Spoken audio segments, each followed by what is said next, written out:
Hello students, मैं अजीज़ भरा आप सभी का अपना वाला यूट्यूब चैनल में स्वागत करता हूं। इस वीडियो से और यूट्यूब से मेरी जो भी अर्निंग होगी या जो अर्निंग हो रही है उसका 10% गरीब बच्चों को फ्री एजुकेशन प्रोवाइड करने में किया जाएगा, तो सपोर्ट करते रहिए। तो आज हम 11th class physics chapter number 8 gravitation का एनसीईआरटी की बुक में गिवन एग्जाम्पल नंबर 8.6 सॉल्व करेंगे। इस एग्जाम्पल को मैं बहुत ही अच्छे से बहुत ही ईजी वे में एक्सप्लेन करने वाला हूँ, इसलिए इस वीडियो को पूरा दिखिएगा। और अगर अभी तक आप लोगों ने हमारे चैनल को सब्सक्राइब नहीं किया है तो चैनल को सब्सक्राइब कर लीजिए, बेल आइकन को भी प्रेस कर दीजिएगा ताकि नए वीडियोस की नोटिफिकेशन आपको समय पर मिलते रहे। तो क्या है आज का हमारा टॉपिक? आज का हमारा टॉपिक है एनसीईआरटी की बुक में गिवन एग्जांपल नंबर 8.6। क्या है उसका statement? Weighting the earth you are given the following data g is equal to 9.81 metre per second square, r a is equal to 6.37 into 10 to the power 6 metre, the distance to the moon r is equal to 3.84 into 10 to the power 8 metre, and the time period of the moon's revolution is 27.3 days. Obtain the mass of the earth me in two different ways. देखो हमें क्या क्या given है? हमें acceleration due to gravity g की value given है, r e मतलब radius of earth given है, और क्या गिवन है? r क्या है? r the distance to the moon, कि जो अर्थ है उसका मून से डिस्टेंस गिवन है, and the time period of moon's revolution is 73.27.3 days. तो हमें फाइंड आउट क्या करना है? Obtain the mass of the earth me in two different ways. कि जो अर्थ है उसका मास हमें फाइंड आउट करना है दो अलग अलग तरीके से। तो फर्स्ट तो हमें पता है, वी नो दैट जो गिवन है वो लिख लेते हैं। g इज इक्वल टू कितना गिवन है? g is equal to given है 9.81 मीटर पर सेकंड स्क्वायर, और क्या गिवन है? R E radius of the earth कितना गिवन है? वो गिवन है 6.37 into 10 to the power 6 metre, और क्या गिवन है? The distance to the moon R is equal to कितना गिवन है? 3.84 into 10 to the power 8 metre. मतलब ये क्या गिवन है हमें? कि अर्थ के सेंटर से मून के सेंटर का डिस्टेंस, और क्या गिवन है? टाइम पीरियड, मतलब टी की वैल्यू गिवन है, कितनी गिवन है? 27.3 डेज।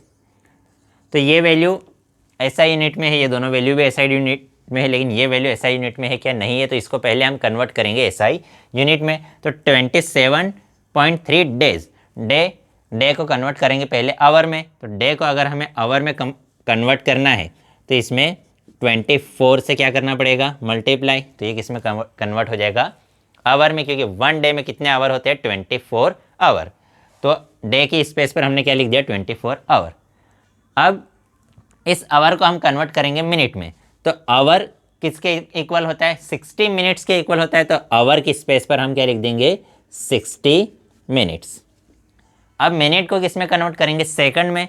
तो मिनट कितने सेकंड्स के इक्वल होता है? 60 सेकंड्स के इक्वल होता है। तो मिनट की स्पेस पर हम क्या लिख देंगे? 60 सेकंड। तो ये जो टाइम पीरियड है वो किस में कन्वर्ट हो गया? टाइम पीरियड कन्वर्ट हो गया हमारा सेकंड में। डेज में गिवन था, हमने उसको कन्वर्ट कर दिया सेकंड में। वो वैल्यू कितनी है? 27.3 इंटू 24 इंटू 60 इंटू 60। इसी को हम लिख सकते हैं 22.7 इंटू 10 लिख सकते हैं क्या? 27 को ही हम 2.73 लिख सकते हैं, लिख दिया। जो 10 से वापस मल्टीप्लाई करेंगे तो 27.3 आ जाएगा। इस 24 को ही हम क्या लिख सकते हैं? 2.4 इंटू 10 इंटू 60 को ही क्या लिख सकते हैं? 60 इंटू 10, और इस 60 को भी क्या लिख सकते हैं? 60 इंटू 10, 60 इंटू 10 नहीं, 6 इंटू 10। इस 60 को भी क्या लिख सकते हैं? 6 इंटू 10 लिख दिया। तो इसी को शॉर्ट में क्या लिख देंगे? 2.73 इंटू 2.4 इंटू 6 इंटू 6। ये 10 10 10 10, इसकी पावर है 1, इसकी पावर भी कुछ नहीं है, मतलब 1 1 और 1। किसी की पावर कुछ नहीं है मतलब उसकी पावर कितनी है? 1। तो 1 2 3 4 इन सभी का बेस सेम है, तो पावर्स का क्या हो जाएगा? एडिशन। तो 10 टू द पावर कितना आ जाएगा? 1 2 3 4। तो 10 टू द पावर 4, और वो वैल्यू किस में आई? In second. तो टाइम पीरियड को हमने कन्वर्ट कर दिया किस में? सेकंड में। तो इतनी पूरी वैल्यू ना लिखते हुए मैंने डायरेक्ट इसके बाद ये वाली स्टेप को मैं हटा देता हूँ। ठीक है, डायरेक्ट मैंने वैल्यू लिख लिया। आप चाहे तो स्क्रीनशॉट ले सकते हैं। तो ये हमारे पास क्या आ गया? टाइम पीरियड की वैल्यू आ गई हमारे पास। अब हमें दो डिफरेंट तरीके से अर्थ का मास फाइंड आउट करना है। तो सबसे पहले तो पहला एक तरीका हम ले लेते हैं। हमें पता है we know that G is equal to capital G M E upon what R E square. ये वैल्यू पता है। हमें क्या निकालना है, where G is acceleration due to gravity, capital G is what universal gravitational constant, M is mass of the earth and R E is radius of the earth. ये R E square यहाँ पर divide में इधर जाकर multiply में हो जाएगा, जी इधर मल्टीप्लाई में इधर आकर डिवाइड में हो जाएगा। तो हमारे पास वैल्यू क्या आ जाएगी, G R E square upon small G, वो किसके इक्वल आया, कैपिटल एम ई के इक्वल। जी यहाँ मल्टीप्लाई में था इधर आकर डिवाइड में, आर ई स्क्वायर इधर डिवाइड में था इधर आकर मल्टीप्लाई में, तो हमारे पास एम ई की वैल्यू आ गई। इसी को हम इस टाइप से भी लिख सकते हैं कि जो एम ई है वो कितना आया, G R E square upon capital G. इन सभी की वैल्यूज़ हैं हमारे पास, तो सभी की वैल्यू सब्सटीट्यूट कर देते हैं। तो एम ई कितना आ जाएगा हमारे पास, स्मॉल जी की वैल्यू कितनी गिवन है, 9.81 इंटू आर ई की वैल्यू कितनी गिवन है हमें, 6.37 इंटू 10 टू द पावर कितना 6, तो 10 टू द पावर 6, और उसका क्या स्क्वायर, तो मैंने उसका लगा दिया स्क्वायर। अपॉन में क्या लिखा है, कैपिटल जी की वैल्यू कितनी है, कितनी होती है 6.67 इंटू 10 टू द पावर -11। ठीक है, अब ये हो जाएगा 9.81 इंटू इसका क्या है स्क्वायर, तो इसको हम 2 टाइम्स लिख देंगे, तो 6.37 इंटू 6.37, या सिर्फ क्या लिख सकते हैं 6.37 का whole square into 10 to the power 6, और उसकी पावर कितनी है 2, तो पावर के पावर का क्या होता है मल्टीप्लिकेशन, तो 6 2 ज़ा 12, तो 10 की पावर कितनी हो जाएगी 12, होल अपॉन में क्या है 6.67 इंटू 10 टू द पावर -11। तो ये 10 टू द पावर -11 जब डिनोमिनेटर से न्यूमरेटर में जाएगा तो पावर का साइन क्या हो जाएगा चेंज, तो ये पावर माइनस में है, ऊपर जाएगा तो पावर हो जाएगी प्लस, तो ये पावर कितनी हो जाएगी 10 टू द पावर +11, ये वैल्यू आ गई। अब हम क्या करेंगे, इन तीनों का मल्टीप्लिकेशन करके उसको 6.37 से डिवाइड कर देंगे, तो हमारे पास वैल्यू आ जाएगी 59.667। ठीक है, ये वैल्यू आ जाएगी। तो ये वैल्यू आ गई। तो ये अप्रोक्सीमेट, ये देखो, ये जो अगर थर्ड स्पेस वाली वैल्यू 4 से ग्रेटर है तो हम क्या करते हैं, जो सेकंड स्पेस पर जो लिखा है उसमें 1 ऐड कर देते हैं। तो यहाँ पर कितना लिखा है, या एक काम करो, ठीक है छोड़ो, जब इसको डिवाइड करेंगे तो हमारे पास वैल्यू कितनी आएगी 559.67। अब इसी को हम क्या कर सकते हैं, 7 को हटाकर यहाँ पर क्या कर दो 1 को ऐड कर दो, तो ये कितना हो जाएगा 7। देखो पॉइंट के बाद अगर कुछ भी लिखा है, क्या लिखा है हमारे पास 6 7 लिखा है, तो क्या करते हैं कि अगर सेकंड वाली डिजिट अगर 4 से ज़्यादा है तो उसके पहले वाली डिजिट में क्या करते हैं, इस सेकंड वाले डिजिट को हटा दो और उसके पहले वाले डिजिट में 1 ऐड कर दो। तो इसलिए इस 6 में अगर 1 ऐड करेंगे तो ये कितना हो जाएगा 7 हो जाएगा, और इधर वाले डिजिट को मैंने हटा दिया। ठीक है, अब इनटू ये दोनों मल्टीप्लिकेशन में है तो पावर्स का क्या हो जाएगा एडिशन, जब बेस सेम हो तो पावर्स का क्या होता है एडिशन, तो 12 + 11 कितना हो जाएगा 23। इस 59 को ही हम क्या लिख सकते हैं 5.97 इंटू 10 लिख सकते हैं क्या, जब 10 से मल्टीप्लाई करेंगे तो फिर से ये 0.1 डिजिट राइट में शिफ्ट हो जाएगा, तो हमारे पास 59 आ जाएगा। तो 59 पॉइंट कितना आया 5.97 into 10 into 23, 10 to the power 23। इस 10 की पावर कुछ नहीं है, मतलब कितनी है 1, फिर से बेस सेम होने पर पावर्स का एडिशन हो जाएगा, तो हमारे पास वैल्यू आ जाएगी 5.97 इंटू 10 टू द पावर 24, और ये क्या है मास, और मास के ऐसा यूनिट क्या है किलोग्राम, तो यहाँ हमने लिख दिया किलोग्राम। अब मल्टीप्लिकेशन डिवीज़न करने पर ये 5.97 भी आ सकता है, 96 भी आ सकता है, आपका 98 भी आ सकता है। तो अगर पॉइंट के बाद कुछ एक डिजिट ऊपर नीचे है तो उससे कोई फ़र्क नहीं पड़ेगा, एग्जाम में नंबर पूरे मिलेंगे। तो ये तो हमने एक तरीके से क्या निकाला अर्थ का मास। अब हमने कहा कि दो डिफरेंट वे से निकालना है, तो एक दूसरे तरीके से निकालते हैं। तो दूसरे तरीके से निकालने के लिए हम हमारा फॉर्मूला लगाएंगे। कौन सा फॉर्मूला? टाइम पीरियड का फॉर्मूला। तो टाइम पीरियड का हमारा फॉर्मूला क्या है? टाइम पीरियड वाला फॉर्मूला क्या है बताओ जल्दी से।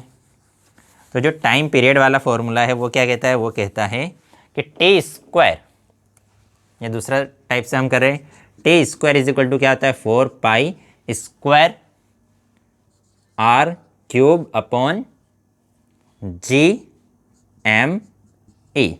ये होता है टाइम पीरियड का formula. T square is equal to 4 pi square R cube upon G M E. हमें एम ए की वैल्यू निकालनी है, तो एम ए इधर डिवाइड में इधर आकर मल्टीप्लाई में हो जाएगा। टी स्क्वायर इधर मल्टीप्लाई में है, जो इसके मल्टीप्लाई में कुछ नहीं लिखा, मतलब कितना लिखा है? 1। तो टी 1 के मल्टीप्लाई में इधर आकर डिवाइड में हो जाएगा, तो हमारे पास एम ई, या सीधी और इजी लैंग्वेज में क्या बोल सकते हैं, जो ऊपर लिखा है वो नीचे चले जाएगा, जो नीचे लिखा है इक्वल टू के उधर जाकर ऊपर आ जाएगा। तो M A is equal to क्या आ जाएगा? 4 pi square R cube upon G T square. तो पाई की वैल्यू तो हमें पता है 3.14 होती है, आर की वैल्यू हमें गिवन है, टी की वैल्यू भी गिवन है, तो सभी की वैल्यू सब्सटीट्यूट कर देते हैं। तो हमारे पास एम ई की वैल्यू कितनी आ जाएगी? 4 इंटू पाई। पाई की वैल्यू कितनी होती है? 3.14। तो यहाँ हम लिख देते 3.14, उसका क्या है? Whole square. आर की वैल्यू हमें कितनी गिवन है? 3.84। तो 3.84 इंटू 10 टू द पावर कितना है? 8, और उसका क्या है? Whole cube. तो उसका लगा दिया हमने होल क्यूब। होल अपॉन में क्या आ जाएगा? जी की वैल्यू कितनी होती है? 6.67 into 10 to the power -11 into T की वैल्यू है हमारे पास कितनी है? 22.73 इंटू 2.4 इंटू 6 इंटू 6 कितना हो जाएगा? 36। तो यहाँ मैंने लिख दिया 36 इंटू 10 टू द पावर 4। तो ये लिखा 10 टू द पावर 4, उसका क्या है? Whole square. तो होल स्क्वायर लगा दिया। अब हम क्या करेंगे, ये 3.14 का होल स्क्वायर होता है 9.85, ठीक है। तो इस 4 को जब 3.14 का स्क्वायर निकालेंगे, 3.84 का क्यूब निकालेंगे, 3.84 का क्यूब मतलब 3.84 इंटू 3.84 इंटू 3.84, 3 टाइम्स मल्टीप्लाई करेंगे किसका? 3.84 का। 3.12 का स्क्वायर मतलब उसको 2 बार मल्टीप्लाई करेंगे, और फिर इसका जो आंसर आएगा, इसका और इसका, इन तीनों को क्या कर देंगे? इन तीनों के आंसर्स को मल्टीप्लाई कर देंगे, तो हमारे पास वैल्यू आ जाएगी 2232.12। ये वैल्यू आएगी जब इन तीनों का हम मल्टीप्लाई कर देंगे, ठीक है। अब ये क्या? 10 टू द पावर 8, और उसकी पावर भी कितनी है? 3। तो पावर की पावर का क्या होता है? मल्टीप्लिकेशन। तो 10 की पावर कितनी हो जाएगी? 24, ये पावर हो जाएगी। अब देखो अपॉन में क्या करेंगे? 2.73 उसका स्क्वायर करेंगे, 2.4 का भी स्क्वायर करेंगे, 36 का भी स्क्वायर करेंगे, या फिर इजी इन तीनों का मल्टीप्लाई कर दो। इन तीनों का मल्टीप्लाई करने पे जो आंसर आए उसका हम क्या कर देंगे? स्क्वायर। इन तीनों का क्या कर देंगे? मल्टीप्लिकेशन। जो आंसर आएगा उसका स्क्वायर करेंगे, उस स्क्वायर को किससे मल्टीप्लाई करेंगे? 6.67 से मल्टीप्लाई कर देंगे, तो हमारे पास वैल्यू आ जाएगी 371,089। ये वैल्यू आ जाएगी हमारे पास। इनटू 10 टू द पावर -11 तो एज इट इज़ है, और ये 10 टू द पावर 8 की पावर कितनी है? 2। पावर की पावर का क्या हो जाएगा? मल्टीप्लिकेशन। तो कितना हो जाएगा? 10 टू द पावर 8। अब इसी को हम लिख सकते हैं 2233.14 into 10 to the power 24 whole upon 37.089 into 10 to the power 3। ये लिख सकते हैं क्या? हमने क्या किया? 1 2 3 यहाँ पर 3 डिजिट्स के बाद पॉइंट लगा दिया। 3 डिजिट्स के बाद पॉइंट लगा, इसलिए इसी के मल्टीप्लाई में हमें क्या लिखना पड़ेगा? 10 टू द पावर 3। 2 डिजिट्स के बाद अगर लगाते तो क्या लिखना पड़ता है? 10 टू द पावर 2, मतलब 10 टू द पावर 3 मतलब 1000।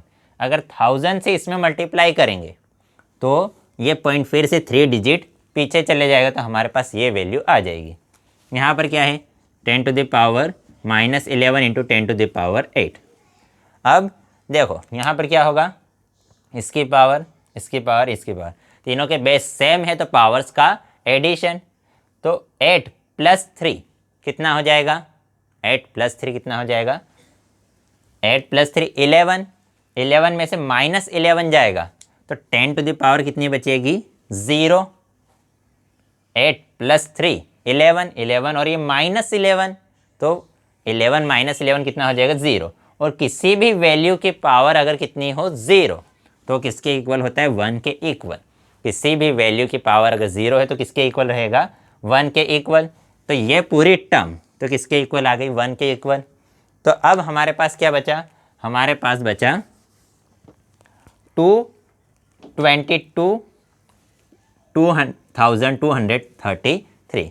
इसको हम डिवाइड करेंगे किससे, 371 से डिवाइड करेंगे तो हमारे पास वैल्यू आ जाएगी 6.17, ठीक है, या 6.017 इंटू ये पूरी वैल्यू तो 1 हो गई, इंटू में क्या है 10⁻24। इसी को हम लिख सकते हैं 6.02 लिख सकते हैं।